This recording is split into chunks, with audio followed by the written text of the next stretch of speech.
رات کے پیٹ میں، رات کے درمیانی حصے میں۔ تہجد اصل میں جسے کہتے ہیں وہ نہیں ہے کہ جو عام طور پر لوگ فجر سے کچھ دیر پہلے جاگ گئے اذان سے اور جلدی سے 8 نفل پڑھ لیے، یہ تہجد نہیں ہے۔ یہ تو فجر کا ضمیمہ بنا لیا، ہاں نوافل ہے، عبادت ہے، اس کے بھی جو اس کے برکات ہیں وہ ظاہر ہوں گی، جو اس کا ثواب اور اجر ہے اللہ دے گا۔ لیکن اصل میں جسے تہجد کہا جاتا ہے وہ رات کو سو کر پھر اٹھنا، نیند کو توڑ کر، اور پھر سو جانا اور پھر اٹھنا فجر کے لیے۔ جوف کہتے ہیں پیٹ کو، کسی شے کے، جوف اللیل، رات کے بطن میں، رات کے درمیان میں، یعنی نصف رات گزر جائے اس وقت سے انسان جو ہے وہ نماز پڑھے، اور پھر ثلث رہ جائے تو پھر جاگ جائے، پھر سو جائے، اور پھر اس کے بعد اٹھے فجر کے لیے اور سنتیں پڑھے اور آئے مسجد کے اندر۔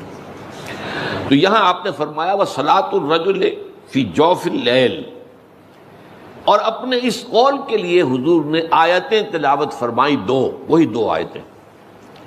یہاں یہ سورہ سجدہ کی آیت نمبر 16 اور 17 ہیں۔ تَتَجَافَىٰ جُنُوبُهُمْ عَنِ الْمَضَاجِعِ، اللہ تعالیٰ اپنے خاص محبوب بندوں کی یہ صفات بیان کر رہا ہے کہ ان کے پہلو اپنے بستروں سے علیحدہ رہتے ہیں، رات کے وقت جاگتے رہتے ہیں، بستر پر لیٹیں گے تو سو جائیں گے۔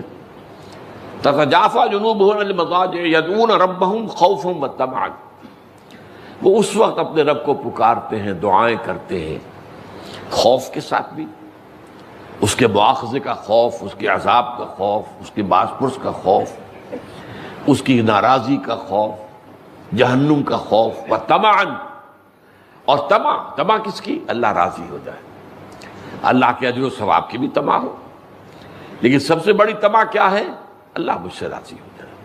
اس لیے سب سے اونچا مقام یہی ہے، رضی اللہ عنہم ورضوا عنہ، اللہ ان سے راضی ہو گیا، وہ اللہ سے راضی ہو گئے۔ یہ باہمی رضا ہے، بندہ اپنے رب سے راضی رہے، وہ رہے کہ تسلیم و رضا، جو بھی دنیا میں آ رہا ہے اس پر شکوہ، اللہ کا شکوہ زبان پر نہ لائے۔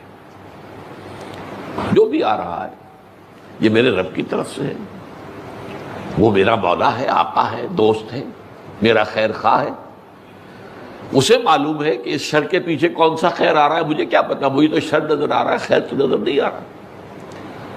اس لیے فرمایا گیا کہ ہو سکتا ہے عسیٰ ان تکرہوا شیئا وہو خیر لکم، وعسیٰ ان تحبوا شیئا وہو شر لکم، واللہ یعلم وانتم لا تعلمون، ہو سکتا ہے تمہیں کوئی چیز بری لگے حالانکہ اسی میں تمہارا خیر ہو، این ممکن ہے تمہیں کوئی چیز اچھی لگتی ہو حالانکہ اس میں تمہارے لیے شر ہے، اللہ جانتا ہے، تم نہیں جانتے۔ اس کیفیت کے اندر دنیا کی زندگی گزارے، اللہ تعالیٰ آخرت میں اسے راضی کر دے گا، اللہ اس سے راضی ہو جائے گا۔